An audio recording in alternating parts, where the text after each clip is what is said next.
In planning these reviews, I was tempted to skip the movie, because a lot of 70s Toei Toku movies were just director's cuts or theatrical reversions of existing episodes. Not so here, as the movie introduces plot points and characters that would follow back into the main TV series. So, in a way, the movie is just episode 10.5, and another citation in the whole argument that Toei's movies for their live-action shows are normally meant to be canon with their related show from the outset. It doesn't always work out that way due to some possessing significant timeline contradictions due to show changes or just having awful writers on them, affected by bad and later redacted policies, or being the one-off what-if event that's thrown in there, but it's still shown to be more of the rule than the exception. After his siblings are attacked by ducks, Taki receives a mysterious message about Shinko and Takuji being kidnapped by a mustachioed man. Because, of course, mustache equals evil. Except when it doesn't. For as Takio learns upon being drawn into a hotel, this is Juzo Mamiya, of Interpol, who has been working to subvert Iron Cross activities because Interpol is the only organization with the authority to operate internationally. Before the US's entire foreign policy became invade nations that have terrorists. Especially since the Iron Cross has been classified as an international terrorist organization, so to see them involved is smart. Though, again, this seems as yet another similar to Showa Kamen Rider. Since they had FBI Special Agent Kazuya Taki in the original series, and V3 had Interpol Agent Ken Sakuma, even Kamen Rider Black 10 years later had 2 appearances by Interpol Agent Ryusuke Taki. Though of the 4, I will admit Kazuya makes the least sense job-wise, since the FBI have no authority to work in other nations. They're not supposed to anyways. Then again, era-wise fiction of the 70s was pretty heavy on the secret agent man bend, and this did open up a new avenue of story potential for the series, with Juzo as a contact that could improve Taki's effectiveness in learning of and countering Iron Cross activities, while providing moral support and possibly mentorship to someone that is otherwise alone and isolated in their self-imposed cause. Juzo Mamiya appears in less than half a dozen episodes, including the movie where his character is first introduced. Aside from a lip-service writing contrivance shortcut for later stories to Deus Ex Machina Taki to the next landmark in a plot, Interpol is rarely even relevant to the story past episode 20. Sad, because I like the idea of the active collaboration with such an organization. That was otherwise missing from the Kamen Rider examples I listed. And that is what Juzo is asking. Collaboration so both groups can help each other, as Taki has been blowing up Iron Cross activities left and right. It's only become a high priority now, as a water-based machine BEM has been blowing up international oil shipments and other international trade. They can't deal with it due to Marinoid limitations, and it's only a matter of time before they start attacking oil refineries or storage facilities. Said monster being a shark that shoots torpedoes out of its mouth. Target locked! The Torpedo Moving Company. We won't destroy your house, but we can. I know the torpedo shark's become a bit of a cliche over the decades, but screw it. If I ever went evil mad scientist, I would want one anyways. This is where the Iron Cross attempts to silence Juzo, Spidey stringing up many of them, but they still get away with Juzo. They torture him in an attempt to learn Spider-Man's identity. Alright, I'll talk! His name is Miguel O'Hara! Nonsense, it's not 2099. Would you believe Gwen Stacy? She's been dead for 5 years! Alright, fine, it's Miles Morales! Well, now you're just making people up. But Spidey infiltrates their freighter base by sea, rescuing Juzo, after which they escape, by boat, and then on foot from a helicopter shooting guns at them. You have a flying car. Why did you not use the flying car? I mean, yeah, it was shot at as a distraction aboard the ship in a previous scene, so one might say it was damaged and made unavailable for such a rescue. I would argue, then why did you not use it in scenes following that when you could have saved shooting expenses by using existing models? As after he gets Juzo to safety, he jets out to Marveler to prevent the Shark Sea Devil from destroying the expected refinery, the movie's budget allowing the production team to rejigger the effects work and shots for Leopardo's transformation and attack, which would then be exported to the TV series proper, though with the feet conversion scene played in reverse as I addressed last video. One would think the theatrical debut of a TV series would be given more attention to avoid such a faux pas, but this is Toei where their movie events have a higher average of screwing over the more interesting show. Still, with the plot thwarted, Juzo promises to have resources made available to help Takia, showing that he is not alone. At least until he's put on a bus with Cousin Oliver. Episode 11 has, my god, more continuity! Ichiro, the orphan boy from episode 5, sends a letter to Takia telling how he's being stalked up at the orphanage in Izu, but that all proves to be a lie in order to spend some time with the older man. Not like that. All while Professor Monster works on creating a super poison that will kill any and all spiders dead. Wait a second, let me see that formula.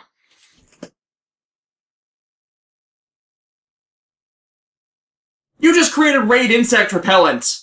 A couple nights later, Juzo contacts Takia and informs him that Ichiro was kidnapped, mainly due to Spider-Man having rescued him from them before. Though they could have just done this with Hitomi since she's usually their go-to kidnappee for this. The only justification for this is them thinking, without reason, that Ichiro knows Takia's secret identity. He does, but they have no way of knowing that.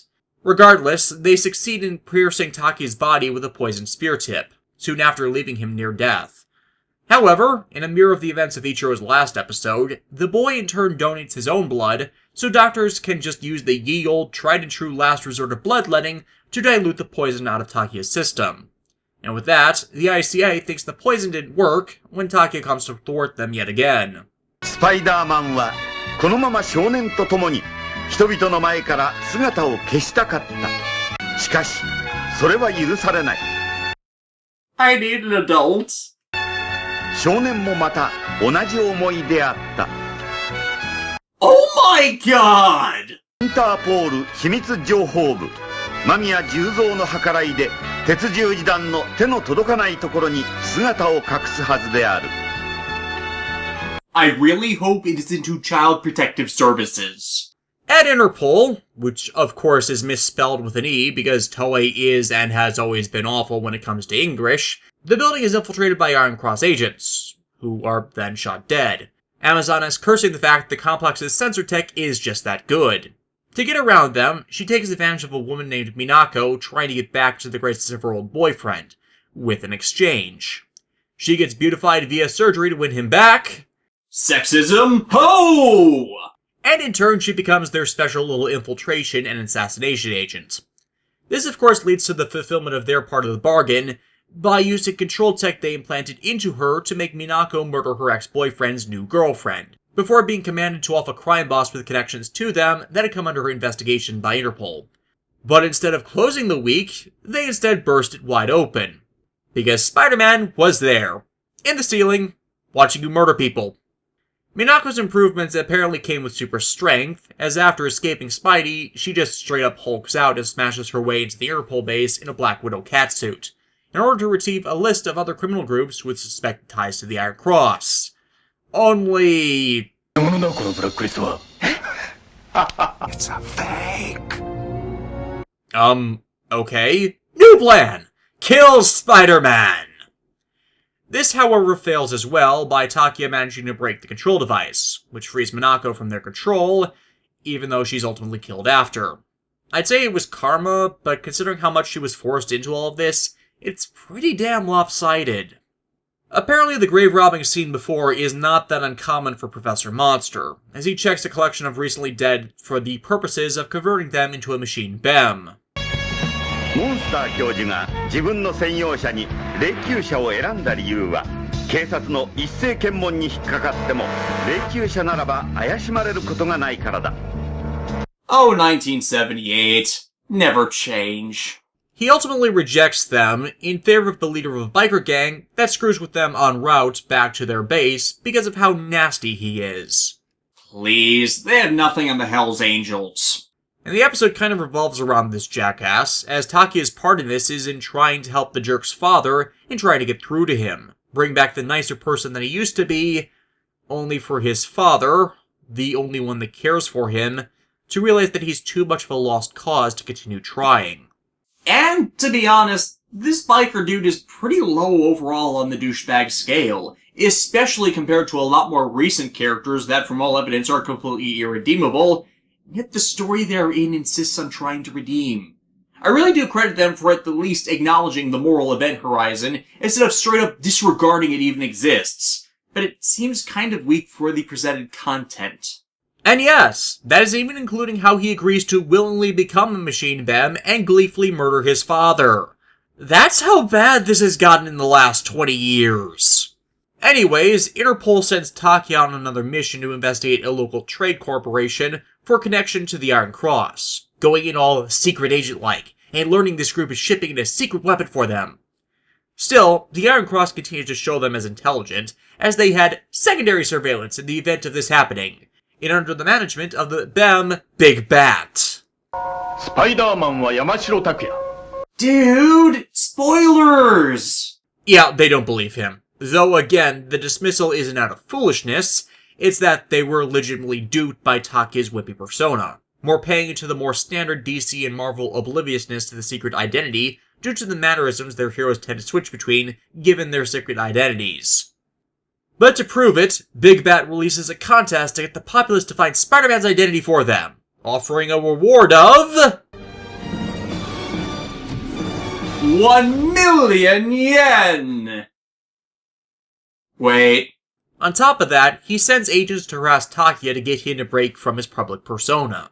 And over time, this gets Takia to begin to act suspiciously with how he starts hiding from everyone, prompting the Iron Cross to kidnap his loved ones to drag him out into the open, prompting Takia to come and save them in his civilian buffoon identity. Yeah, you could totally see that coming. The splashdown allows him out of sight long enough to suit up and thus cover his ass, saving his family, and fighting off the secret laser weapon that they sadly did not stick on the head of a shark. Then, Taki ends up encountering a kid named Junichi and wasting a chunk of his day helping him, spending time with the kid as he has an absentee parent and— Oh dear sanity, it's happening again! This ties into the main plots as Junichi periodically suffers from seizures that can be corrected by surgery his mom has been working overtime to cover, but at a facility that has just come under the Iron Cross's dominion.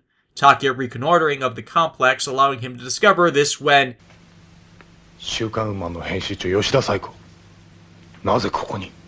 Oh no. アマゾネス。今はっきりと正体を見た。 Well, crap.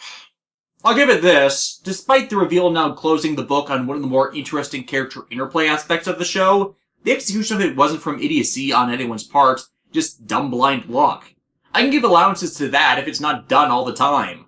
Now obviously Amazonas can't let Takia live under any circumstances with this knowledge. Unleashing— Starlight Glimmer is in this show?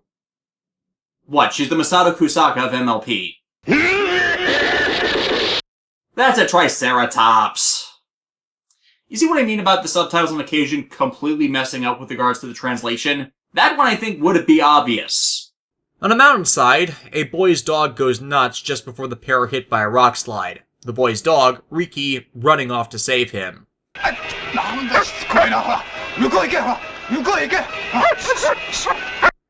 Good dog. I gotta say, this is an amazingly well-trained animal. 2 rules of filmmaking is never work with children and never work with pets. The former being violated far too often in stuff I reviewed, come to think of it. But that's mainly because the ones that can actually do the role demanded to them are the exception rather than the rule. But they got a really good stunt dog for this one. It turns out the kid, named Isamu, was up in the mountains trying to find his father, having to manage to track him here, thus also showing this kid's resourcefulness, after his father was abducted by the Iron Cross Army. Why do they want this guy? Well, they want information on the structural integrity of a dam the man designed and built, so they would know where to plant explosives to blow the entire thing up. Or you could, just plant explosives anywhere. I mean, if you plant enough of them, it won't matter how sturdy the place is. Why is it when I review Showa series, I always end up sounding like a supervillain?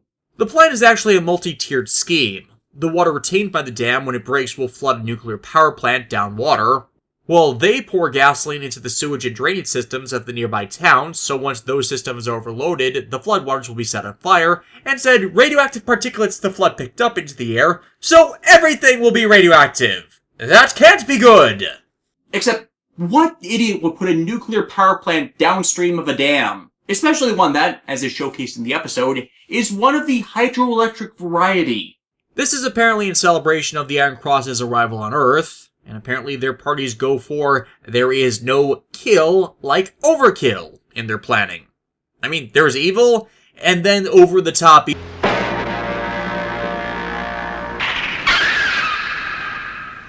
Oh my god, you shot the dog! Nah, they missed. Or was it glancing blow? But either way, the episode really drags out on revealing that, with a few minutes of just dedication to Isamu trying to find Riki after that, with the dog stumbling slowly and clumsily out of a river due to its injuries garnered from falling off a multi-story complex. I gotta say, that dog is a better actor than all of the children from Zyuranger. Still, the distraction leads to Spider-Man being stopped by guns. Lots of guns. But once again, man's best friend is here to save the day. Good. We'll have a comic introducing the mutt, and then slowly have him replace the actual protagonist. We'll call him Streak, the Wonder Dog! I'm not joking, that actually happened. We next see a wrestling match with a man named Samson. Boo! Brockton ripped the guy's head off! Yeah, apparently the guy doesn't have the heart of a fighter, despite the training his brother, who was a wrestler as well before he had to retire from injury, had put him through. They get stuck in one of Amazonas' plots to try and reveal the identity of Spider-Man. At this point, she has abandoned her cover, and has come to suspect Big Bat may have been right about Takia due to him spreading around that detail, despite no one, particularly Hitomi, having believed his assertions. And next you'll tell me you're Spider-Man. That, and one other detail. Continuity! In that he keeps getting directly involved in Iron Cross activities despite being that wimp. She's now noticing that coincidence, and realizing it may just not be so. But after she leads the brothers to hound Takia and they fail to get him to admit to anything, she abducts Samson so Monster can turn him into, well, a monster. And he does so using a stone soaked in the blood of beasts and men slaughtered in Roman gladiatorial arenas. Reed Richards! I am coming for you! Though for a Monster of the Week, Samson ends up being pretty pedestrian. His unforgivable act being committing one case of vehicular manslaughter.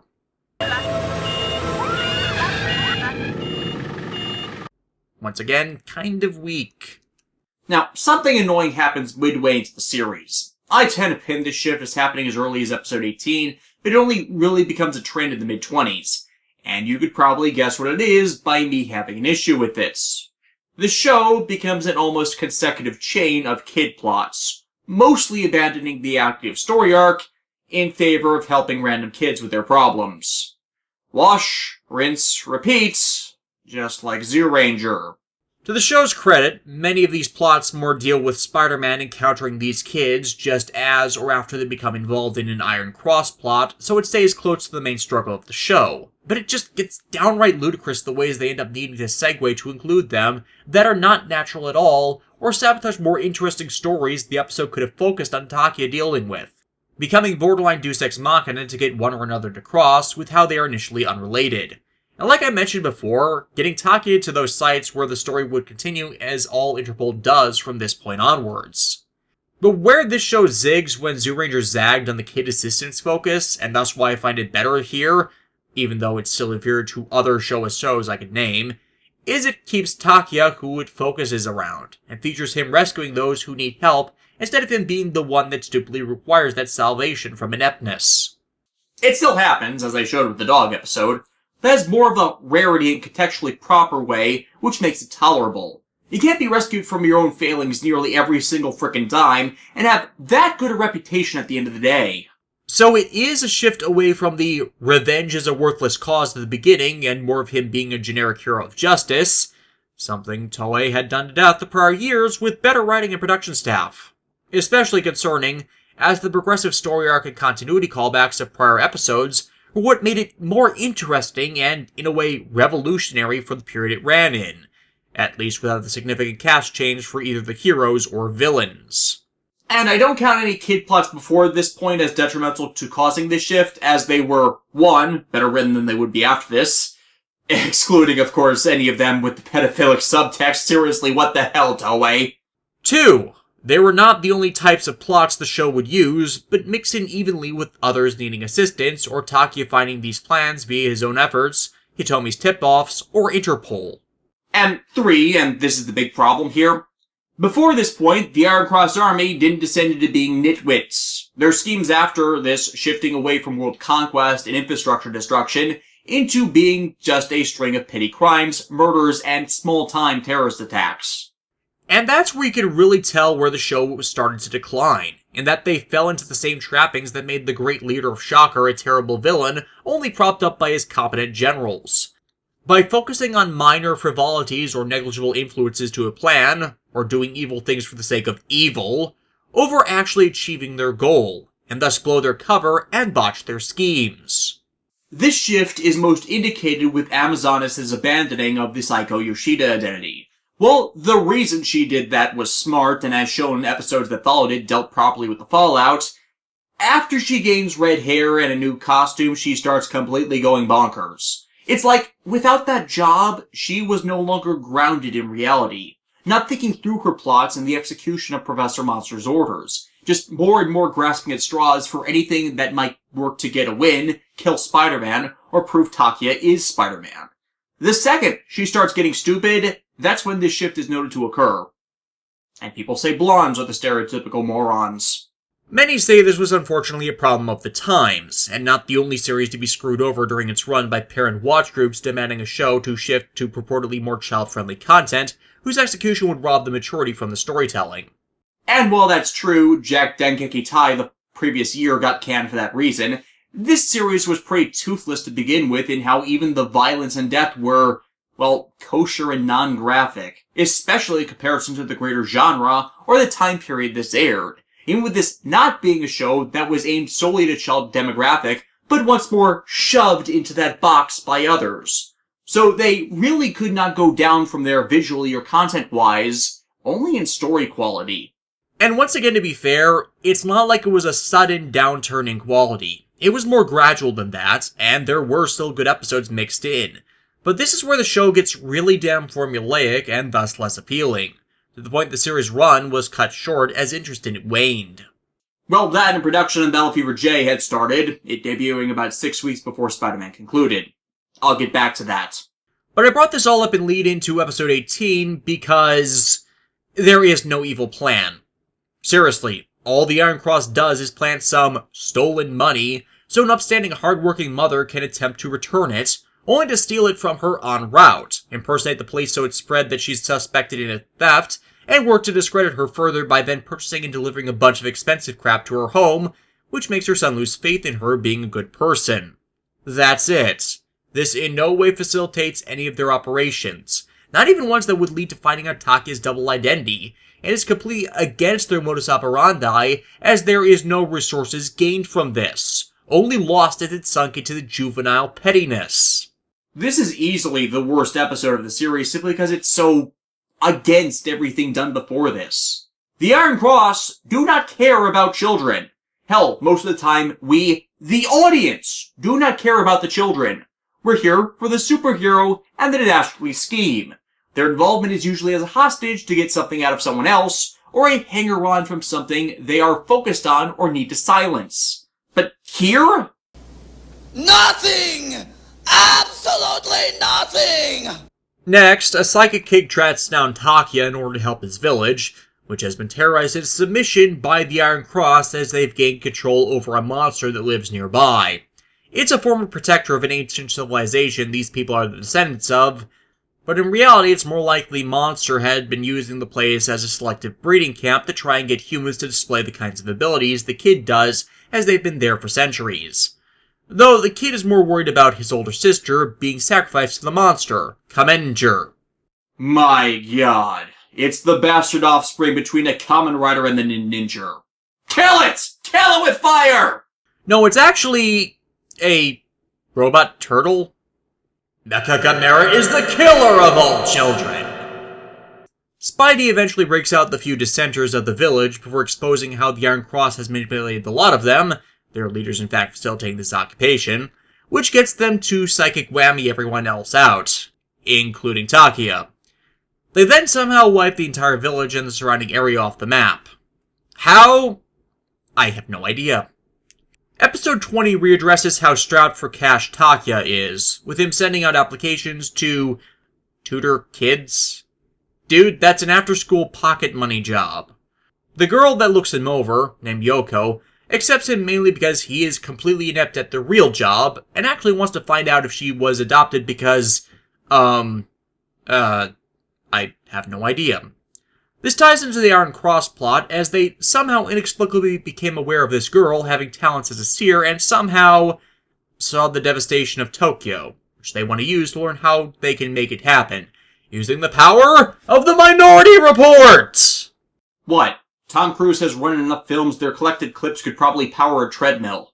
Though this begs the question of how they did see her vision, without having the girl there in the first place. As such, they try to run Takia over.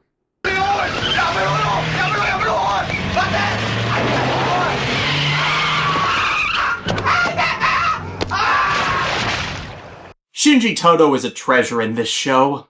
Thing is, though, Yoko ain't wrong. She is adopted, and had an identical sister that died a month ago.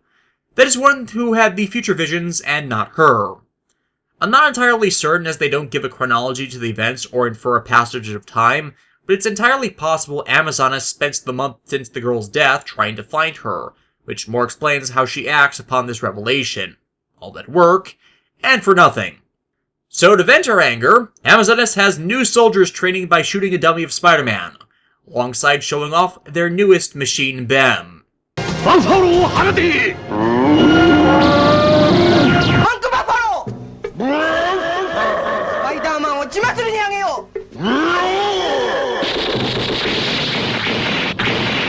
And yet, even with how ridiculous it looks, if I ever went supervillain, I would want one anyways. Though this is another example of the subs egregiously messing up the translation. I'm not listing every example because we'd be here all day, it's just the more obvious ones I'm citing. As Tank Buffalo is stated to be Tonto Buffalo in the subs. A Tonto being Japan's answer to the tactical knife in the times when samurai were still a thing. I must ask once again, how do you screw this up? This open activity has not gone unnoticed. An Interpol investigator named Suda having spotted them and calls in, only to summarily be captured. The child plot they force onto this is of the man's son being a talented artist, about to be taken on an international trip to exhibit it. His art is nowhere near good enough to warrant that. And Takia's mission comes to gain the subtext of wanting to reunite the pair in a way he can never have with his own father. After the rescue, the pair making like an episode of The Fugitive, and attempting all sorts of ways to escape and get to the airport before he leaves. Except, of course, the most obvious way of going about this. Toei Spider-Man has a flying car! Seriously, this is the second time they've done this to wring drama out of a chase and escape, but completely forget to neutralize the most obvious way they should be escaping from their pursuers. Not even paying lip service to why he doesn't. Look, you want to do this plot, you need to remove that as a viable avenue of resolution, as otherwise it makes your protagonist look like an imbecile as he doesn't use it.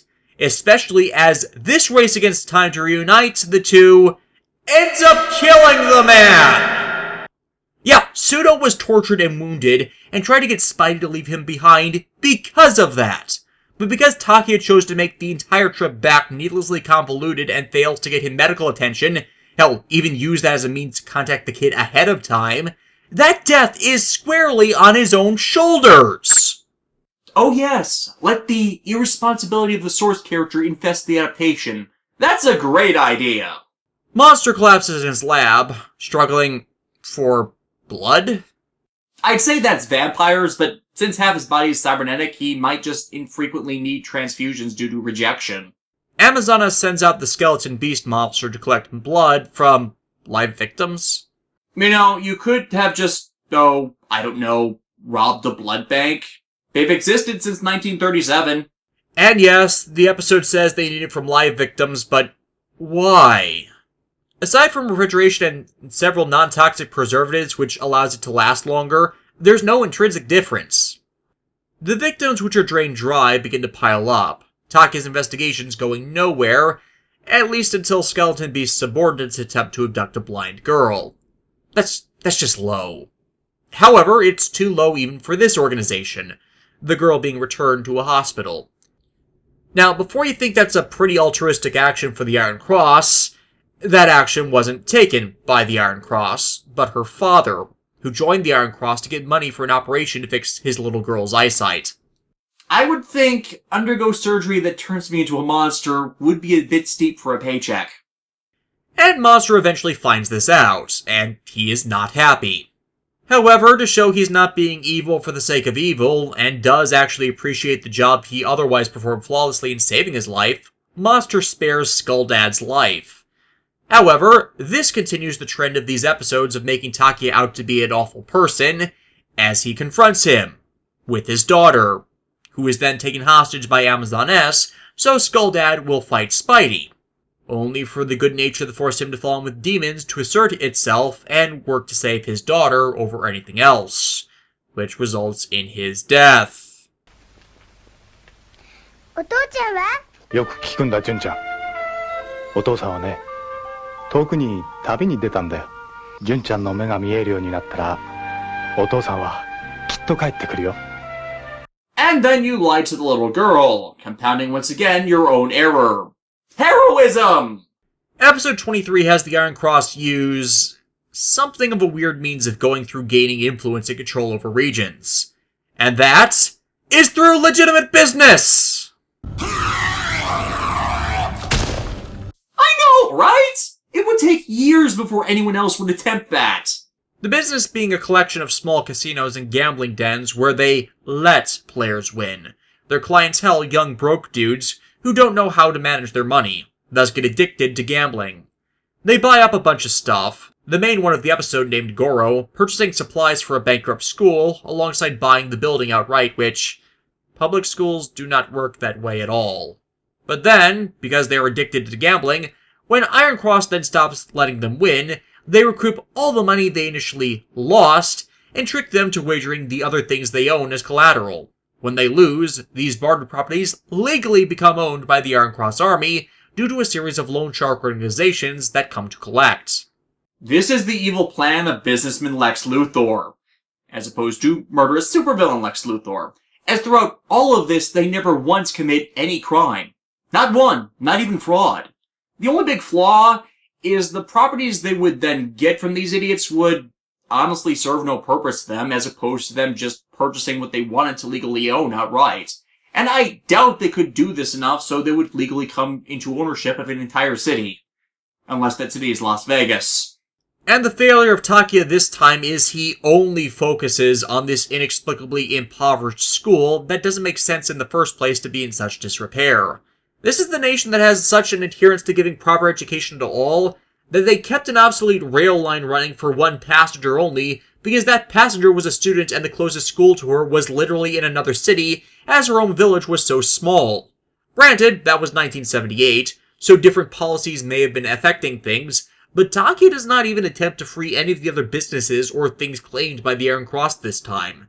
And if it was the boundary of them legally being the Iron Crosses now and protected by the law, then he already crossed it by freeing this school and solely this school from their dominion. Though in a way, this time he gets a redemption in the following episode, as the loan shark aspect of the plot carries over into a plot about a little brat that likes to prank people with cockroaches. The supposed reason is they're his only friend after his father was abducted by the Iron Cross, so he could work to pay off a loan he defaulted on. And encountering that brat and learning this is what tips Takia off to this organization, as he sees Saiko Yoshida running it. Bad move there, Amazonas. I would have started using intermediary mooks in the off chance someone recognized you.